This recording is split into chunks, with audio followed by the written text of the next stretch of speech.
So hey guys, welcome back to another video of Z dynasty and I hope कि तुम लोग बहुत ही ज्यादा अच्छे और मजे में होगे। वीडियो में आगे बढ़ने से पहले कहना चाहूंगी कि अगर इससे पहले का एपिसोड अभी तक चेकआउट नहीं किया है तो पहले जाओ और जाके उसे देख लो, वरना यहाँ तुम्हें कुछ समझ नहीं आने वाला। और अगर तुमने देख लिया है तो बिना किसी देर के आज की इस वीडियो को शुरू करते हैं। सो होमीज, जैसा कि हमने लास्ट एपिसोड में देखा था जहाँ पे ज़ाफरान के ऊपर डिवाइन रेवोल्यूशन लगातार डोज स्ट्राइकनिंग करता है, जिस वजह से ज़ाफरान की हालत और ज्यादा खराब हो जाती है और अब उसकी बॉडी में बिल्कुल भी स्पिरिचुअल पावर नहीं बचती। वो एक मॉडल की तरह बन चुका था जो कि बहुत बुरी तरीके से इंजर्ड भी हो चुका था, लेकिन ज़ाफरान फिर भी हार नहीं मानता और वो डिवाइन रेवोल्यूशन को ललकारता है और कहने लगता है कि मैं नहीं भागूंगा, मैं जिंदगी भर बस भागता ही आया हूँ, लेकिन अब और नहीं। अगर आज हेवन मुझे यहाँ पे मिटाना चाहता है तो चलो देखते हैं कि आज यहाँ पर किसकी जीत होती है। इसी के साथ हम देखते हैं कि जो डिवाइन रेवोल्यूशन का सेकंड वेव ज़ाफरान से टकरा जाता है, जिस वजह से यहाँ पर एक बहुत बड़ा एक्सप्लोजन होता है। वहीं दूसरी तरफ हम देखते हैं कि डीमन सेक्टर ने यहाँ पर उस एंशिएंट ड्रैगन को भी कैप्चर कर लिया था, लेकिन इस ड्रैगन को कैप्चर करने में इनके पसीने छूट जाते हैं। इसी दौरान हम देखते हैं कि आसमान में एक और डिवाइन रेवोल्यूशन के लिए हलचल होने लगती है, जिसे देखकर सभी की आंखें फटी की फटी रह जाती है। और हम देखते हैं कि यहाँ पर पूरा का पूरा तियानियन टेम्पल डिस्ट्रॉय होने लगता है और वहाँ मौजूद लोग कहने लगते हैं कि लगता है कि अब हमारा अंत निश्चित है। आराम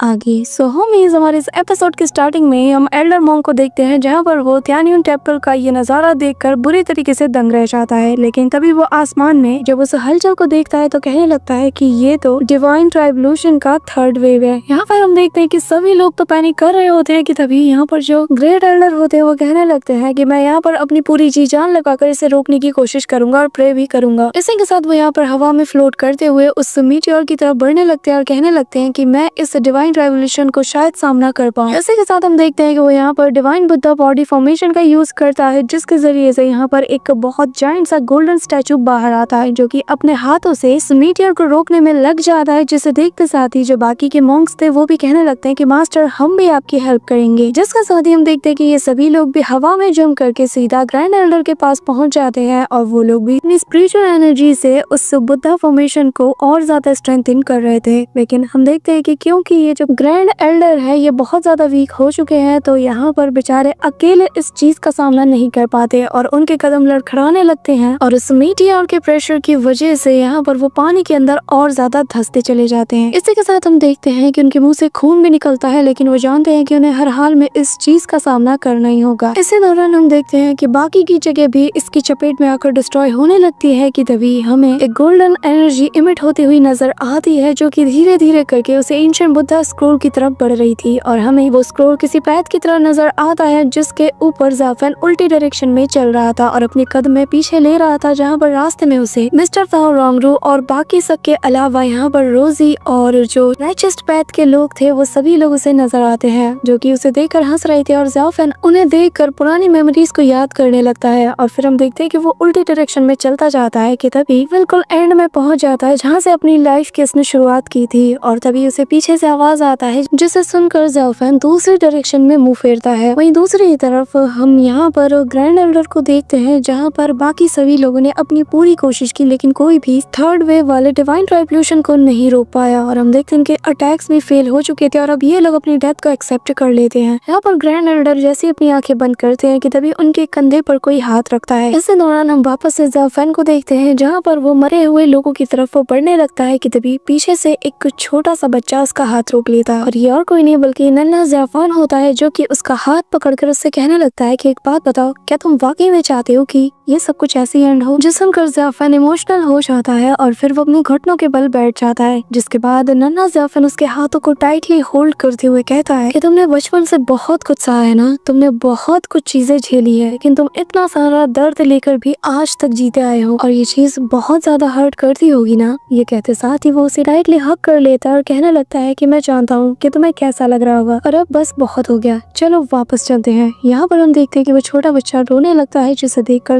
ज़ाओफेन भी इमोशनल हो जाता है और वो उसे टाइटली होल्ड करके अपने पुराने दिनों को याद करता है कि तभी हम देखते हैं कि जैसे ही नन्हा ज़ाओफेन अपनी आंखें खोलता है तो वो यहाँ पर अकेला होता है और तभी उसके पेरेंट्स की उसे आवाज सुनाई देती है जो कि अपना हाथ उसकी तरफ बढ़ाते हुए कहने लगते हैं कि चलो बेटा हमें घर जाना है। और वो अपने पेरेंट्स का हाथ थामकर वहाँ से जाने लगता है और जाते हुए ज़ाओफेन की तरफ देखकर उसे स्माइल करता है और फिर उसे इशारों में बताता है कि मैं पास्ट हूँ और पास्ट को तुम कभी भी नहीं बदल सकते, तुम्हें आगे बढ़ते रहना होगा। इसी के साथ हम देखते हैं कि उसके जाने के बाद ज़ाओफेन मन ही मन स्माइल करता है और फिर अपने आगे की जिंदगी तरफ देखते हुए कहने लगता है कि जो बीत चुका है उसे मैं बदल नहीं सकता, जिन्हें मैं खो चुका हूँ उन्हें मैं वापस नहीं पा सकता, लेकिन मेरे हाथ में अभी भी मेरा फ्यूचर है और जिसे कि मैं बचा कर इसे बदल के रख दूंगा। इसी के साथ हम वापस एक ग्रैंड एल्डर को देखते हैं जहाँ पर उनके कंधे पर हाथ रखकर ज़ाओफेन आगे बढ़ता है और ग्रैंड एल्डर भी उसे देखकर हैरान थे, लेकिन ज़ाओफेन बिना किसी चीज की परवाह किए आगे बढ़ता रहता है। हम देखते हैं कि पीछे से जो ग्रैंड एल्डर है वो उसे रोकने की कोशिश करते हैं, लेकिन ज़ाओफेन किसी की बात नहीं सुनता। वहीं दूसरी तरफ आसपास की सारी चीजें पीसेस में टूटकर हवा में लहराने लगती है और उस मीटियोर से जा टकराती है। वहीं दूसरी तरफ आशियान और बाकी के जो मॉन्क्स होते हैं वो भी ज़ाओफेन को देखकर हैरान थे कि आखिर ये कर क्या रहा है, इसे बचाने के लिए हम लोगों ने क्या कुछ नहीं किया और वो सीधा इस डिवाइन रेवोल्यूशन के सामने चला गया। इसी के साथ हम उसी लाइफ स्क्रॉल का सीन देखते हैं जहाँ पर ज़ाओफेन आगे बढ़ते हुए कहने लगता है कि जिंदगी मुश्किल और कठिनाइयों से भरी हुई है और ये कभी ना खत्म होने वाला रास्ता है। जो लोग इस पे चलते हैं उन्हें ही पता है कि आखिर उन्हें कितना ज्यादा सफर करना पड़ता है और इस पर चलना कोई आसान काम नहीं है, लेकिन थक कर हार मान जाना ये कोई सॉल्यूशन नहीं है। भले ही हार मानने से हमें थोड़ी देर के लिए राहत फील होगी पर ये परमानेंट सॉल्यूशन नहीं है। इसी के साथ ज़ाओफेन उस लाइफ स्क्रॉल पर आगे बढ़ता रहता है और फिर हम प्रेजेंट टाइम में ज़ाओफेन को देखते हैं जहाँ पर वो उस डिवाइन रेवोल्यूशन को देखकर कहने लगता है कि भले ही मेरी लाइफ की कोई भी मीनिंग नहीं है, ना ही मेरा कोई है जहाँ पर मैं जा सकता हूँ, ना ही मेरा कोई घर है, लेकिन इस दुनिया में कुछ लोग ऐसे हैं जिन्होंने मुझ पर बहुत बड़े बड़े एहसान किए हैं। इसके बाद वो उसी ग्रैंड एल्डर की तरफ देखता है और फिर वापस से उस मीटियोर की तरफ देखते हुए कहने लगता है कि मैं इन्हें कैसे मरने दे सकता हूँ। आज अगर मुझे लाइफ की ट्रू मीनिंग का पता चला है तो बस इन्हीं की वजह से, मैं अगर जिंदा हूँ तो भी बस इन्हीं की वजह से। जिसके साथ ही ज़ाओफेन वहाँ मौजूद एक बड़ी सी चट्टान को पकड़ लेता है और उसके जरिए से उस डिवाइन रेवोल्यूशन की तरफ जाने लगता है और कहता है कि मुझे इससे कोई फर्क नहीं पड़ता कि इवन की हेवन भी मुझे एक्सेप्ट नहीं करना चाहता, इससे मुझे कोई फर्क नहीं पड़ता कि वो मेरे साथ क्या करता है, भले ही वो मेरी कल्टीवेशन को पूरी तरीके से डिस्ट्रॉय कर दे या फिर मेरी बॉडी को डिस्ट्रॉय कर दे। एक चीज जो कि कोई भी मुझसे नहीं छीन सकता वो ये कि इन सभी लोगों को वो मेरे दिल से कभी नहीं निकाल सकता। इसी के साथ हम देखते हैं कि ज़ाओफेन तेजी से डिवाइन रेवोल्यूशन की तरफ बढ़ने लगता है और इसके रास्ते में आने वाले हर एक ऑब्स्टिकल को वो क्लियर करता हुआ चला जाता है। साथ ही हम लाइफ स्क्रॉल में भी ज़ाओफेन को देखते हैं जहाँ पर वो आगे बढ़ते हुए कहने लगता है कि दुख, तकलीफ है और आजमाइश है, ये सभी कुछ जिंदगी का ही एक हिस्सा है और अब मैं किसी चीज का रिग्रेट नहीं रखूंगा, ना ही मैं किसी चीज की शिकायत करूंगा, क्योंकि ये सारी चीजें मेरी जिंदगी का ही एक हिस्सा है जिसे कि मैं चाहकर भी खुद से दूर नहीं कर सकता। ये सभी चीजें मेरा ही एक हिस्सा है। इसी के साथ हम देखते हैं कि आगे बढ़ते बढ़ते ज़ाओफेन बिल्कुल एंड पे पहुंच जाता है कि तभी हमें यहाँ पे बैम्बू पीक का लीडर दिखाया जाता है जहाँ पर उसकी बॉडी से क्रिस्टल एनर्जी निकलती है जो कि यहाँ पर ज़ाओफेन की तरफ ही बढ़ रही थी। वहीं दूसरी तरफ मिस्टर ताओ और उस ओल्ड मैन और मिस रोंग को भी हम देखते हैं जहाँ पर उनकी बॉडी से भी वो एनर्जी निकलती है और सिर्फ उन्हीं लोगों की बॉडी से निकलती है जो कि कहीं ना कहीं ज़ाओफेन से कनेक्टेड है। और हम नाइन टेल्ड फॉक्स को भी देखते हैं जहाँ पर वो भी पलटती है और ज़ाओफेन को याद करती है। इसी के साथ हम एंड में रोजी को भी देखते हैं जहाँ पर उसकी बॉडी से भी वो एनर्जी रिलीज होती है जो कि ज़ाओफेन की तरफ ही बढ़ने लगती है और रोजी अपने मन में कहती है क्या ये तुम हो। इसी के साथ हम देखते हैं कि चारों तरफ से वो जो गोल्डन एनर्जी है वो निकलती है और ज़ाओफेन की तरफ तेजी से बढ़ने लगती है। वहीं दूसरी तरफ हम ग्रैंड एल्डर और बाकी के मॉन्क्स को देखते हैं जहाँ पर वो भी लगातार प्रे करते रहते हैं और इनकी बॉडी से भी वो गोल्डन एनर्जी निकलती है जो कि सीधा ज़ाओफेन की बॉडी से जा लगती है। हम देखते हैं कि ऐसे ही करते हुए ज़ाओफेन की बॉडी में बहुत सी स्पिरिचुअल एनर्जी गैदर हो जाती है जिस वजह से वो भी हैरान था। पर फिर वो अपने हाथों को आगे करते हुए उस जायंट से मीटियोर को रोकने में लग जाता है और कहने लगता है कि अगर मेरे अगेंस्ट आज यहाँ पर हेवन खड़ा है तो मैं खुद अकेले इसका सामना करूंगा। ये कहते साथ ही वो अपने हाथों में जोर लगाते हुए उस मीटियोर को रोकने में लग जाता है। ज़ाओफेन लगातार उसे पीछे की तरफ कुछ करता रहता है कि तभी यहाँ पर हम वापस से लाइफ स्क्रॉल के ऊपर ज़ाओफेन को देखते हैं जो कि जैसे इसके एंड पर पहुंच जाता है तो वो दौड़ते हुए उस पार छलांग लगा देता है और उसके सामने मौजूद उस सफेद रोशनी को वो कैच कर लेता है। और यहाँ अगले ही पल हम रियलिटी में देखते हैं कि ज़ाओफेन के हाथों में उसका वो वेपन वापस से आ जाता है, लेकिन इस बार इसके अंदर ब्लड डिवोरिंग बीट की इविल एनर्जी नहीं थी जिसे देखकर ज़ाओफेन भी हैरान हो जाता है। लेकिन अगले ही पल ज़ाओफेन घुमा के अपने उस वेपन को सीधा उस मीटियोर की तरफ थ्रो करता है और हम देखते हैं कि दोनों हाथों से वो जोर लगाते हुए उसे पुश करने में लग जाता है और वो चिल्लाते हुए अपने दोनों हाथों को पकड़ता है और अपने मन में कहता है कि चाहे जो हो जाए, आज यहाँ पर कोई भी मेरी वजह से मारा नहीं जाएगा, मैं किसी को भी अबैंडन नहीं करूंगा। अब यहाँ पर हम देखते हैं कि ज़ाओफेन की बॉडी से इतनी तेज और एनर्जी निकलती है कि वो अपने सिंगल अटैक से ही उस मीटियोर को पीछे धकेलने में कामयाब हो जाता है। और तभी हम किंगमिंग सेक्ट के पैट्रियार्क और यहाँ पर उस ब्लैक हार्ट पर्सन को भी देखते हैं, जहाँ पर दोनों कहने लगते हैं कि बच्चे, लगता है कि तुमने एक हायर रियलम को अचीव कर लिया है, और जिसका मतलब ये है कि अब तुम्हें हमारी जरूरत नहीं है, लेकिन इस बार तुम्हारी इस बहादुरी के लिए हम तुम्हारी हेल्प जरूर करेंगे। और हम देखते हैं कि राइचिस्ट पैथ का वो पैट्रियार्क और यहाँ पर जो डिमोनिक सेक्ट का वो जो ब्लैक हार्ट था, ये दोनों मिलकर अपनी अपनी पावर से ज़ाओफेन की हेल्प करते हैं। और वहाँ पे ज़ाओफेन जो कि अभी भी उस मीटियर को पुश करने में लगा हुआ था, अचानक से उसके अंदर क्रैक आने लगता है और ज़ाओफेन जैसे ही अपनी थोड़ी और ताकत को बढ़ाता है, हम देखते हैं कि यहाँ पर उस पैट्रियार्क और उस ब्लैक हार्ट की मदद से ये जो बड़ा सा मीटियर होता है, फाइनली ज़ाओफेन इसे क्रैक कर देता है। और अगले ही पल ज़ाओफेन बिल्कुल इसके अंदर समा जाता है। हम देखते हैं कि एक कभी न खत्म होने वाला अंधेरा वहाँ पे छा जाता है, जो कि अपने अंदर सभी को समा लेता है, जिसे देखकर ग्रैंड एल्डर बाकी सभी लोग दंग रह जाते हैं। वहीं दूसरी तरफ हम ज़ाओफेन को देखते हैं, जहाँ पर वो तेजी से उसके बीच से उसे चीरता हुए आगे बढ़ता है और उसके सामने मौजूद उस व्हाइट कलर की रोशनी को वो पकड़ लेता है। और उसे अब्सॉर्ब करने के बाद जैसे ही ज़ाओफेन अपनी आंखें खोलता है, तो उसकी आंखों के अंदर पूरा का पूरा यूनिवर्स देख सकते हैं। इसी के साथ हम देखते हैं कि वक्त पीछे की तरफ चलने लगता है और अब तक जो कुछ भी होता हुआ आया है वो सब कुछ रिवाइंड होने लगता है। वक्त पीछे की तरफ चलने लगता है और हम देखते हैं कि जैसे जैसे यहाँ पर जो कुछ भी तबाही हुई वो सब कुछ पूरी तरीके से नॉर्मल हो जाती है। और हम उसी सीन पे पहुंच जाते हैं जब ज़ाओफेन के ऊपर वो रेड कलर की लाइटनिंग गिरी थी। यहाँ पर हम देखते हैं कि वो जो ग्रैंड एल्डर था वो भी अपनी आंखें खोलता है और फिर लड़खड़ाते हुए ज़ाओफेन की तरफ जाने लगता है। यहाँ से जो डिवाइन रेवोल्यूशन था वो भी गायब हो चुका था और आसमान भी बिल्कुल नॉर्मल हो जाता है। लेकिन जैसे ही ग्रैंड एल्डर अपने सामने देखता है तो वो नजारा देखकर दंग रह जाता है, जहाँ पे हम देखते हैं कि ज़ाओफेन बिल्कुल सही सलामत मौजूद था और उसने डिवाइन रेवोल्यूशन के ऊपर अपनी जीत हासिल कर ली थी। इसी के साथ हम देखते हैं कि ज़ाओफेन का यहाँ पर ब्रेक थ्रू भी होने वाला था। साथ ही उसके आसपास हम तीनों कल्टीवेशन पैथ की पावर को देख पाते हैं और जैसे ही ज़ाओफेन अपनी आंखें खोलता है, हम देखते हैं कि उसका ब्रेक थ्रू हो जाता है, जिस वजह से ये जो डिवाइन रेवोल्यूशन था ज़ाओफेन इसे भी डिफीट कर देता है। और अगले ही पल हम ज़ाओफेन की कंप्लीट ट्रांसफॉर्मेशन को देखते हैं, जहाँ पर उसका लुक भी चेंज हो चुका था। पहले उसने डिमोनिक पैथ को अपनाया था, इसी वजह से उसके कपड़े काले रंग के थे, लेकिन अब यहाँ पर उसके कपड़ों में हम तीनों पैथ के ही कुछ न कुछ पैटर्न्स को देख पाता है, जो कि उनके कल्टीवेशन पैथ को सिंबलाइज करते हैं। इसका मतलब ये है कि ज़ाओफेन अभी भी तीनों पैथ की कल्टीवेशन पावर को होल्ड करता है। इसी के साथ हम देखते हैं कि अपनी तीनों पैथ की पावर को दिखाने के बाद ज़ाओफेन बहुत ही कूल वे में सबके सामने आता है कि तभी सीन शिफ्ट होता है। हम वापस से रोजी को देखते हैं, जहाँ पर उसे एल्डर्स के सामने रखा गया था, जहाँ पर एल्डर दाऊज़ान भी मौजूद था और वो यहाँ रोजी से कहने लगते हैं कि बताओ, क्या तुम्हें अंदाजा भी है कि आखिर तुमने कितना बड़ा गुनाह किया है? तुम हमारे सेक्ट की डिसाइपल होते हुए एक डीमन सेक्ट के लड़के के लिए फीलिंग्स कैसे रख सकती हो? तुम चाहती तो उसे रोक सकती थी, लेकिन तुमने उसे नहीं रोका और तुमने उसे अलाउ किया कि वो हमारे ज़ूशियन स्वॉर्ड को 2 हिस्सों में तोड़ दे। जिस पर रोजी शर्मिंदगी के साथ कहती है कि एल्डर, मैं जानती हूँ कि मैंने क्या किया है और इसीलिए आप लोग मुझे जो भी सजा देना चाहते हैं मैं उसके लिए तैयार हूँ। तभी रोजी को अपने मास्टर की आवाज सुनाई देती है, जो कि इससे कहती है कि क्या तुम जानती हो कि आखिर स्वॉर्ड का महत्व इतना ज्यादा क्यों है? आखिर क्यों इसे त्यानी स्वॉर्ड कहा जाता है? जिस पर रोजी भी हैरान थी कि तभी उसकी मास्टर बताती है कि 800 साल पहले मास्टर कुशिन ने 9 हेवन के डार्क आयरन की मदद से इस स्वॉर्ड को फॉर्ज किया और इस तलवार की खासियत ही यही है कि ये सिंगल अटैक से ही किसी की भी जान ले सकती है, लेकिन उसके लिए तुम्हारा दिल प्योर होना चाहिए। लेकिन जब इसे मास्टर कुशिन ने बनाया था, तब से लेकर आज तक इस त्यानी स्वॉर्ड ने आज तक अपने मास्टर को रिकॉग्नाइज नहीं किया, लेकिन उनके दिलों को ये अच्छे से रिकॉग्नाइज करती है। इसी वजह से फिर मैंने इसे थामा। मुझे आज तक कभी भी इसके अंदर की आवाज सुनाई नहीं दी, लेकिन जब मैं तुमसे मिली तो मुझे इसके अंदर की आवाज सुनाई दी, जो कि मानो जैसे मुझसे कह रहा हूँ कि असल में इतने सालों तक ये तुम्हारे लिए ये वेट कर रहा था। जो सुनकर रोजी भी हैरान हो जाती है कि तभी उसकी मास्टर उस स्वॉर्ड को निकालती है और जिससे एक पावरफुल वेव उसे भी हिट होती है और फिर वो कहने लगती है, सिर्फ सच्चे और साफ दिल वाले लोग ही त्यानी स्वॉर्ड को वील्ड कर सकते हैं, वही इसे थाम सकते हैं और वही इसे इस्तेमाल कर सकते हैं। इसी के साथ वो उसके करीब जाकर उसे ये त्यानी स्वॉर्ड देते हुए कहती है कि इसे थामो और इसके जरिए से तुम्हारे आसपास तुम्हें नजर आने वाले उन सारे इविल इल्यूजन्स का तुम खात्मा कर दो। जिस सुनकर रोजी भी उस स्वॉर्ड को थामती है कि तभी रोजी की आंख खुल जाती है और वो अपने सामने उसी स्वॉर्ड को पाती है, जिसे थामते ही उसे एहसास होता है कि अभी अभी उसने जो कुछ भी देखा वो बस एक सपना था। कि तभी सीन शिफ्ट होता है और हम जूनियर ब्रदर को देखते हैं, जिसके में जूनियर ब्रदर बताने लगते हैं कि बीस्ट गॉड ज़ूशियन स्वॉर्ड से बहुत बुरी तरीके से इंजर्ड हो चुका चुका था, लेकिन एट द एंड वो यहाँ पर 9 डेमन फॉक्स की मदद से यहाँ से उड़कर भाग चुका है। और अब हमारा ये राइचस सेक्ट बहुत ही ज्यादा कमजोर हो चुका है, और अगर दोबारा से वो बीस्ट गॉड वापस आकर हम पे अटैक करता है तो हमारे पास उस पे काउंटर अटैक करने जितनी स्ट्रेंथ भी नहीं है। इसीलिए मेरा सुझाव यही है कि जब तक हमारे सेक्ट लीडर दाओ जोन रिकवर नहीं हो जाते तब तक जितने भी पीक लीडर्स है वो सभी लोग अपने अपने माउंटेन की हिफाजत करेंगे, जिस पर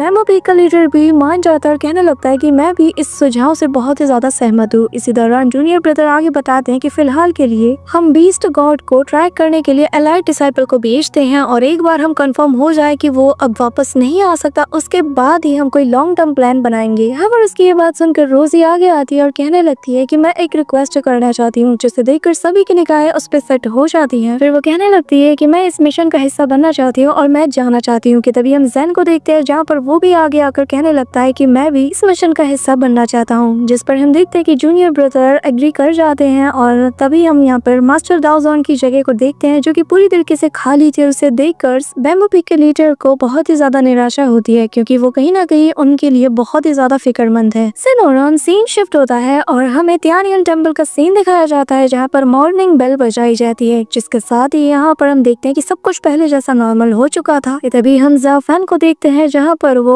उस भयानक रात के बाद जागता है और बिल्कुल नॉर्मल लग रहा था। यहाँ पे वो आता है तो सभी लोग उसे रिस्पेक्ट के साथ ग्रीट करते हैं। इसी दौरान उसकी नजर सामने की ओर जाती है जहाँ पर जो ग्रैंड एल्डर होते हैं वो एक नए मॉन्क को एक एल्डर की उपाधि दे रहे थे, जहाँ पर सभी लोग उसे ही देखे जा रहे थे। और फिर वो सभी लोग बुद्धा को याद करते हुए उसे बहुत से ब्लेसिंग्स भी देते हैं, जहाँ पर हम ज़ाफान को भी देखते हैं वो भी कहीं ना कहीं इस रिचुअल का पार्ट बन चुका था। इसी दौरान यहाँ पे तेज बारिश होने लगती है कि तभी सीन शिफ्ट होता है और हम रोजी को देखते हैं जहाँ पर वो अपने स्वॉर्ड को थामे हुए अपने मास्टर की तरफ बढ़ रही थी। और इसकी मास्टर जो कि बारिश में अम्ब्रेला लिए खड़ी थी और उसे देखते साथ ही वो कहने लगती है कि तुम जानती हो ना कि ये मिशन कितना ज्यादा खतरनाक है, ऐसा भी हो सकता है कि ये हमारी आखिरी मुलाकात हो। तुम जानती हो ना कि इसमें तुम्हारी जान भी जा सकती है। जो सुनकर रोजी को भी बुरा लगता है, लेकिन सिंपो अपनी मास्टर से कहती है कि अगर मैं यहाँ पर चुपचाप खड़ी रहूं और कुछ भी ना करूं तो फिर मेरी इस कल्टीवेशन का फायदा क्या। अगर मैं मेरे सेक्ट के लिए काम ही नहीं आ सकती तो मेरा यहाँ पर होना ना होना एक समान है। जो सुनकर उसकी मास्टर कहने लगती है कि क्या वाकई में तुमने अपना मन बना लिया है, जिस पर रोजी भी सख्त लहजे में हाँ में जवाब देते हुए कहती है कि मास्टर मेरी वजह से ही हमारी जूशियन स्वॉर्ड को इतना बुरा डैमेज पहुँचा है और इसकी भरपाई मैं बस इसी से कर सकती हूँ कि हमारे सेक्ट के ऊपर आने वाले हर खतरे को मैं खुद ही एलिमिनेट कर दूं, वरना मैं मेरे अंदर चल रहे इस रिग्रेट से कभी भी नहीं उबर सकती। तो मास्टर मैं आपकी इजाजत चाहती हूँ, क्या मैं इस मिशन में जा सकती हूँ। जिस पर उसकी मास्टर अपनी अम्ब्रेला से थमाते हुए वहाँ से चली जाती है। कहने लगती है ठीक है फिर जैसा तुम चाहती हो वैसा करो, लेकिन एक बात याद रखना, कभी भी अपने लोगों को बिट्रे मत करना, उन लोगों को धोखा कभी मत देना जो हमेशा तुम्हारे साथ तुम्हारे हर सिचुएशन में खड़े रहे हैं। और उम्मीद है कि जब तुम वापस आओगी तो तुम्हें सही रास्ता मिल चुका होगा। इसी दौरान सीन शिफ्ट होता है और हमें वापस से तियानियन टेम्पल का सीन दिखाया जाता है जहाँ पर ज़ाफान ग्रैंड एल्डर के साथ चल रहा था और फिर कहने लगता है कि एक बात बताइए, मेरी वजह से आपकी ये तियानियन टेम्पल का ये जो ग्रेट जेड वॉल है जिसे कि सबसे रेयरेस्ट ट्रेजर भी कहा जाता है, पर मेरी वजह से ये पूरी तरीके से डिस्ट्रॉय हो गया। आप इसके लिए मुझे कुछ नहीं कहोगे।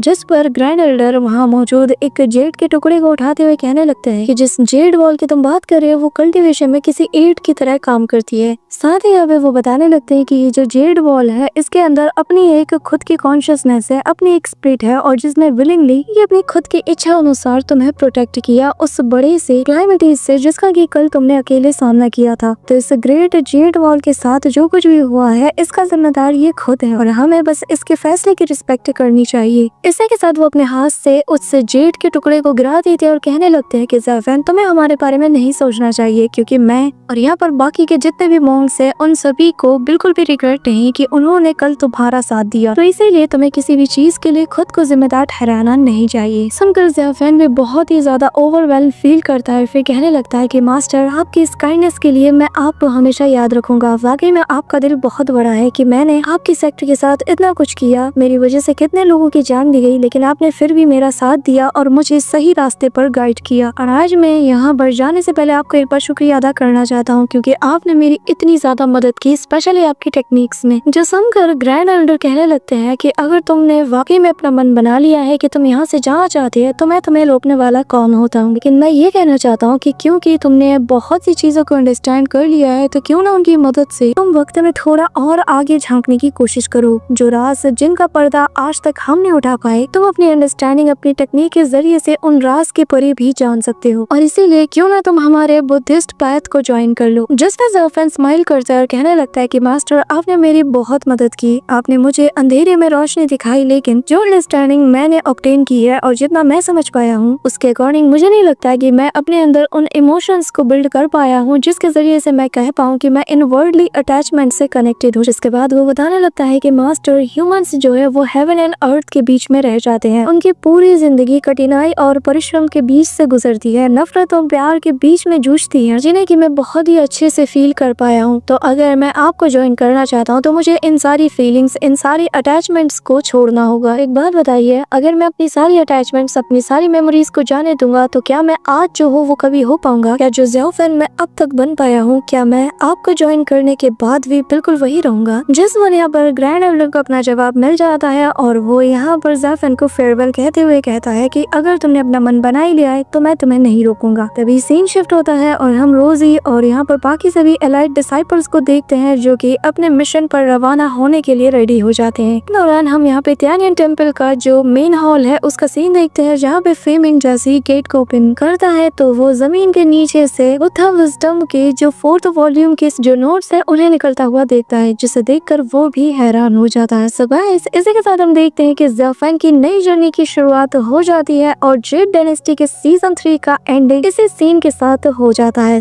तो that's it for today guys. I hope कि तुम सबको आज की ये वीडियो काफी ज्यादा पसंद आई होगी। अगर हाँ तो वीडियो को लाइक करना, चैनल पे नए हो तो सब्सक्राइब करना। तो मिलते हैं नेक्स्ट वीडियो में, तब तक के लिए बाय।